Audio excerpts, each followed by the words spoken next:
ये जो आंदोलन चला रहे, तहरीके चला रहे, ये मुजाहिरे हो रहे, इसमें कोई दलाल भी हमारे सामने में होंगे। और हुजूर के जमाने में भी मुनाफिक था, हमारे दरमियान में मुनाफिक भी होंगे। जो मुर्शिदाबाद में वायलेंस आंदोलन हुआ है वो मुनाफिक ने किया है, मुसलमानों ने नहीं किया। जो मुर्शिदाबाद में हुआ है वो घुसपैठी का अमल था, मुसलमानों का अमल नहीं था। वो मुनाफिक थे, घुसपैठिए थे। हम लोग इसको नकारते हैं। कभी भी इस किस्म का आंदोलन का, मुजाहिरा का हम लोगों ने कॉल नहीं किया है। हमेशा हम लोग गांधी के उसूलों पर चल करके, नेताजी के उसूलों पर चल करके, मुलाज़ात के उसूलों पर चल करके, सुभाष चंद्र बोस के असूलों पर चल करके और शहीद अशफाकुल्लाह खान के असूलों पर चल करके शांति पूर्वक, अमन सुकून के साथ आंदोलन करते थे, आंदोलन करते हैं, आंदोलन करते रहेंगे। नहमदुहु नसल्ली अला रसूलिहिल करीम, अम्मा बाद, औज़ु बिल्लाहि मिनश शैतानिर रजीम, बिस्मिल्लाहिर रहमानिर रहीम।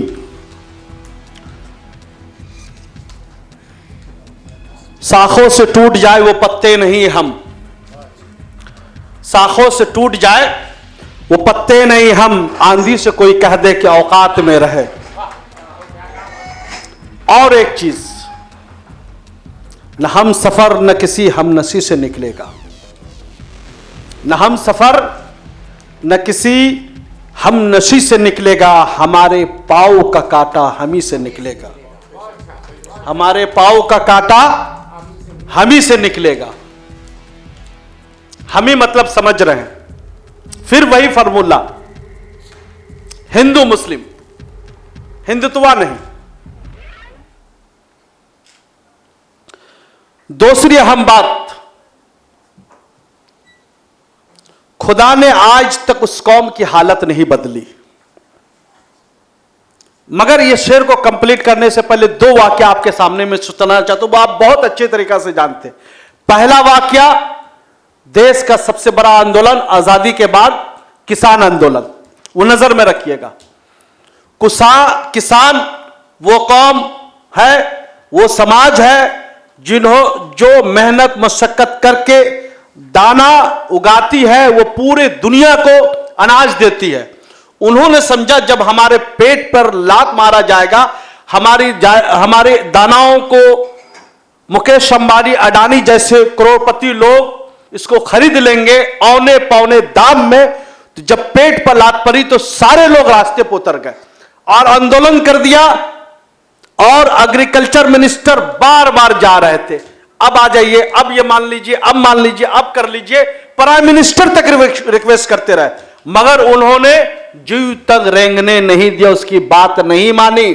मगर फिर मैं यहां पर एक जुमला कहना चाहता हूं, अगर मुस्लिम समाज में किसी को अगर 4-5 बार प्राइम मिनिस्टर साहब फोन कर लिए होते या मिनिस्टर साहब फोन कर लिए होते तो लंगे पैर चले गए होते। तल्ख बात मैं कर रहा हूं, लंगे पैर चले गए होते। तो कहने का मतलब यह है कि ये जो आंदोलन चला रहे, तहरीके चला रहे, ये मुजाहिरे हो रहे, इसमें कोई दलाल भी हमारे सामने में होंगे। और हुजूर के जमाने में भी मुनाफिक था, हमारे दरमियान में मुनाफिक भी होंगे। जो मुर्शिदाबाद में वायलेंस आंदोलन हुआ है वो मुनाफिक ने किया है, मुसलमानों ने नहीं किया है। जो मुर्शिदाबाद में हुआ है वो घुसपैठी का अमल था, मुसलमानों का अमल नहीं था। वो मुनाफिक थे, घुसपैठिए थे। हम लोग इसको नकारते हैं। कभी भी इस किस्म का आंदोलन का, मुजाहिरा का हम लोगों ने कॉल नहीं किया है। हमेशा हम लोग गांधी के उसूलों पर चल करके, नेताजी के उसूलों पर चल करके, मुलाज़ात के उसूलों पर चल करके, सुभाष चंद्र बोस के असूलों पर चल करके और शहीद अशफाकुल्लाह खान के असूलों पर चल करके शांति पूर्वक, अमन सुकून के साथ आंदोलन करते थे, आंदोलन करते हैं, आंदोलन करते रहेंगे। दूसरी अहम बात, आरजी कार मेडिकल केस, एक ट्रेनी डॉक्टर का जिस तरीका से अस्मत दरी और उनको मर्डर कर दिया गया, और डॉक्टरों ने 9 अगस्त से लेकर के कंटिन्यू कई महीना तक रास्ते पे उतर करके आंदोलन करते रहे और कहा हम उस वक्त तक वापस नहीं जाएंगे जब तक आप मेरी बात और डिमांड नहीं मान लेते। चीफ मिनिस्टर गई, कोई बात नहीं किया, बार बार गए, हेल्थ मिनिस्टर गए, कोई बात नहीं किया, सीईओ हेल्थ के गए, कोई बात नहीं किया। मेरे कहने का मतलब है जब रास्ते में आंदोलन करेंगे, रास्ते में मुजाहरे करेंगे, रास्ते में तहरीकें चलाएंगे, तो आपके किसी एक बंदे के पास चीफ मिनिस्टर का भी कॉल आ सकता है, प्राइम मिनिस्टर का भी कॉल आ सकता है, और आईएएस ऑफिसर चीफ का भी कॉल आ सकता है, मगर मुत्तहिद होकर के, यूनाइट होकर के जब भी कॉल आएगा, एक जुमला कहना, हम लोग आपस में बात करेंगे, तब हम आप बात करेंगे, आपका हमारी कमेटी बात करेगी। तो कहने का मतलब है, अगर आप चाहते हैं कि मोदी सरकार, सेंट्रल गवर्नमेंट यह कानून को वापस ले, तो सबसे पहले मुत्तहिद होना जरूरी है, इत्तेफाक करना जरूरी है, अपने आप को आगे मत लेके जाइएगा। मुस्लिम पर्सनल बोर्ड ने जो कहा है कि हम लोग उस वक्त तक ये तहरीक को चलाते रहेंगे जब तक इस बिल को, इस कानून को खारिज नहीं कर दिया था, उस वक्त तक हम लोग चलाते रहेंगे। तो इसीलिए शेर सुनिएगा, खुदा ने आज तक उस कौम की हालत ना बदली, खुदा ने आज तक उस कौम की हालत ना बदली, न हो जिसको ख्याल खुद अपनी हालात के बदलने का, ना हो जिसको ख्याल खुद अपनी हालात के बदलने का। आप चाहते हैं कि आपके हालात बदल जाए, तो आपको खुद को बदलना होगा। आप चाहते हैं कि आपकी इबादतगाहें महफूज रहे, आप चाहते हैं आपके मज़ारात महफूज रहे, आपकी खानकाहें महफूज रहे, आपकी इबादतगाहें महफूज रहे, आपके मदारिस महफूज रहे, आपकी ईदगाहें महफूज रहे, तो उसके लिए आपको रास्ते में उतर करके तहरीकें चलानी पड़ेगी। इसलिए कि जो दिल्ली में सरकार बैठी हुई है वो हिंदुस्तान के आइन के मुखालिफ सरकार है, गैर जमहूरी, गैर आईनी, गैर इंसानियत, गैर मानवता के खिलाफ सरकार है। उसका सिंगल एजेंडा है, देश में हिंदुत्व राज लाना है, देश को लोकतंत्र से निकाल करके हिंदू राष्ट्र बनाना है। उसके ऊपर आखिरी लेवल का उनका पैमाना चल रहा है। इसीलिए मैं कहता हूं, मेरे मौला मुझे वो हुस्न बसारत देते, मेरे मौला वो मुझे हुस्न बसारत देते, तेरी कुदरत में है औसाफ खिलाफत दे दे। मेरे कहने का मतलब है, आपको मुजाहिद की तरीका से देश के संविधान को मांग करके, आइन को मांग करके अपनी बातें रखनी पड़ेगी।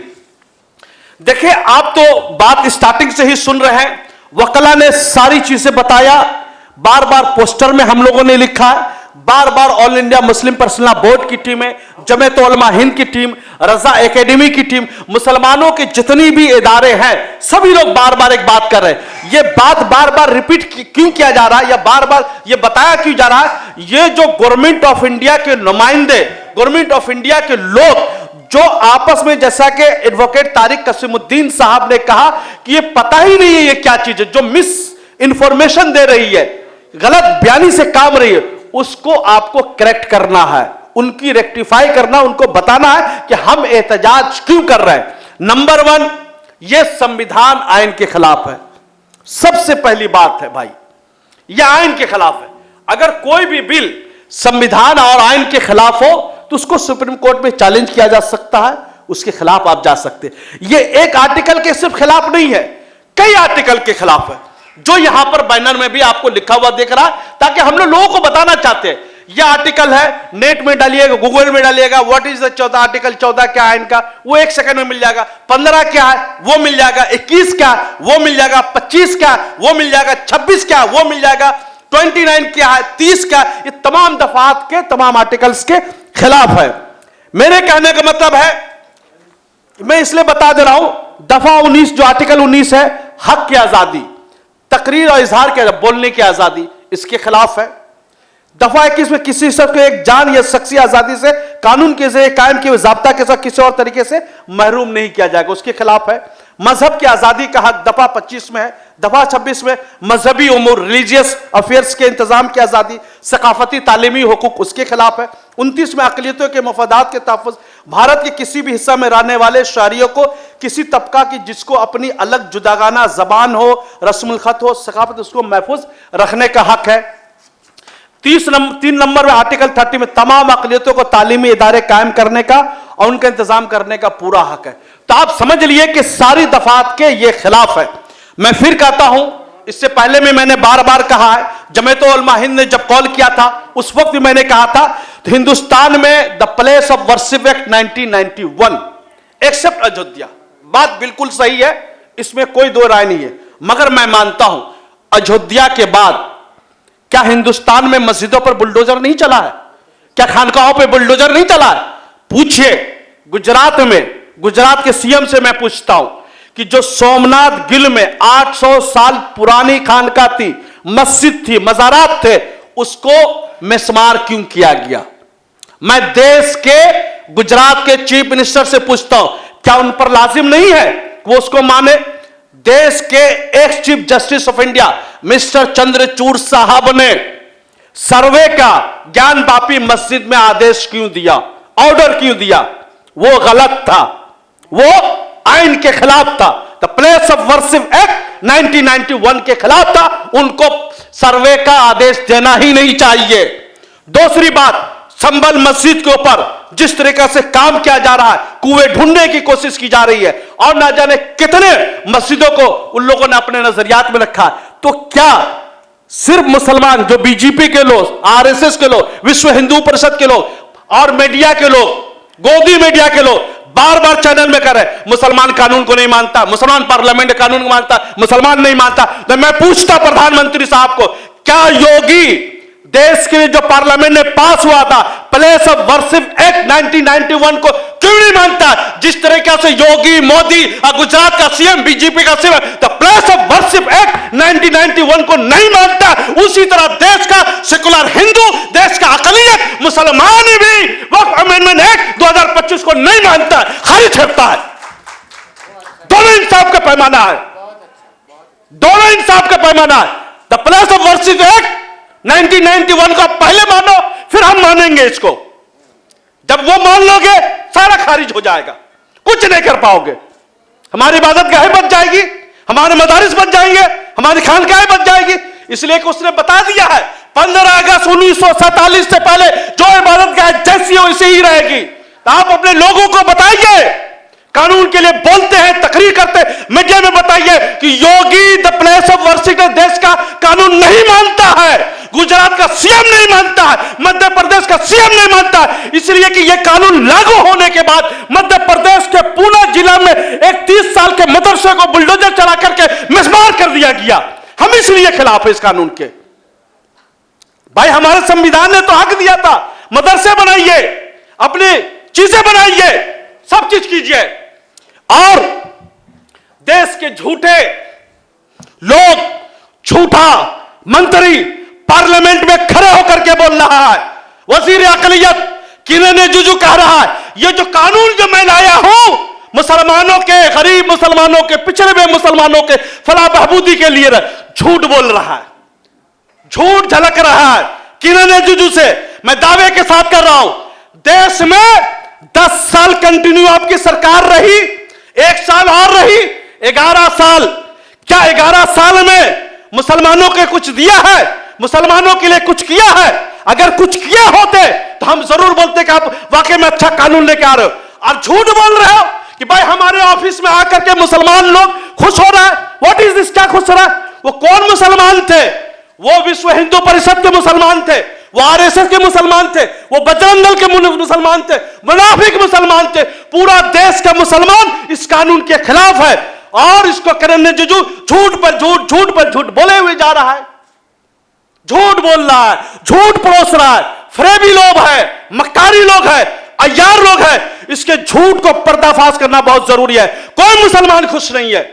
अब जान लीजिए पूरे हिंदुस्तान में हजारों नहीं लाखों लोग रास्ते में उतर चुका। मैंने पहले बोला था जमीयत उलमा हिंद के, सिर्फ रास्ते पर एहतजाज करने से नहीं चलेगा, सड़क से लेकर के पार्लियामेंट तक एहतजाज करना होगा। मगर फिर मैं बोलता अमन के साथ, सुकून के साथ एहतजाज करना होगा। रेल के पटरियों पर बैठ जाना पड़ेगा, स्टेशनों पे बैठ जाना पड़ेगा, पार्लियामेंट और एयरपोर्ट पे जाकर के वहां पर भी बैठ जाना होगा, अंदर में नहीं, बाहर में जहां तक गाड़ी की इजाजत है, गाड़ी की जहां इजाजत है वहां तक जाकर के बैठ जाइए। पूरे रास्ता को ठप कर दीजिए, पूरा सिस्टम को ठप कर दीजिए, जिस तरीके से हमारे किसान भाइयों ने किया था। किसान भाइयों के लिए बड़ी बड़ी किलें ठोक दी थी, क्या उसको रोक लिया गया था? बिल्कुल नहीं। आपके अज़ाइम बुलंद होनी चाहिए, आपके इदारे बुलंद होनी चाहिए, तभी रोक सकते हैं।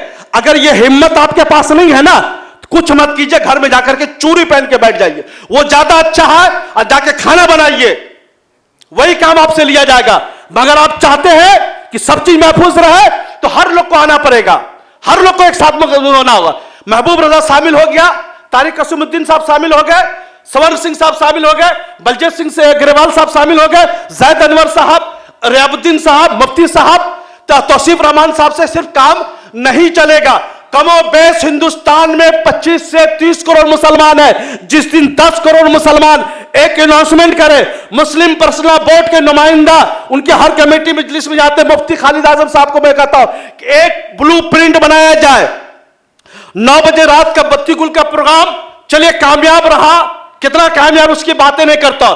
एक ब्लूप्रिंट प्लान बनाए कि जुमा के दिन फला दिन में 1:30 बजे सारे मुसलमान को चाहिए नमाज पढ़ के रास्ते में खड़े होकर के आधा घंटा पीसफुल खाली खड़े रहे, कुछ नहीं बोले, सिर्फ आधा घंटा जुमा के दिन, जुमा के वक्त 1:30 बजे का टाइमिंग दीजिए। सिस्टम को ठप कर दीजिए, पूरी दुनिया में नहीं चली जाएगी, सोशल मीडिया में चली जाएगी कि जो देश में पार्लियामेंट में कानून लाया गया है वो एंटी संवैधानिक कानून है, एंटी मुस्लिम है, एंटी आइन है और इंसानियत के भी खिलाफ है। किसने बोल दिया आपको छीनने का जगह जमीन का? किसने बोल दिया भारत को छीनने का? यह इंटरनेशनल लॉ के भी खिलाफ है। क्या वकील साहब बोलिए, मैं गलत बोल रहा हूं? किसी भारत को छीनने का हक दिया है? यह इंटरनेशनल लॉ के भी खिलाफ है। मैं पूरी होश हवास में बात कर रहा हूं। मैं पत्रकार आदमी हूं, मैं देश का संविधान जानता हूं, मैं अपने हुदूद भी जानता हूं, लिमिटेशन भी जानता हूं, कितना बोलनी चाहिए कितना नहीं बोलनी चाहिए। मगर बात आ गई है संविधान पर। यह मुसलमानों की बात नहीं है, संविधान की बात है। जानते नहीं, कानून लागू होने के बाद महाराष्ट्र में जैन समाज के मंदिर को तोड़ दिया।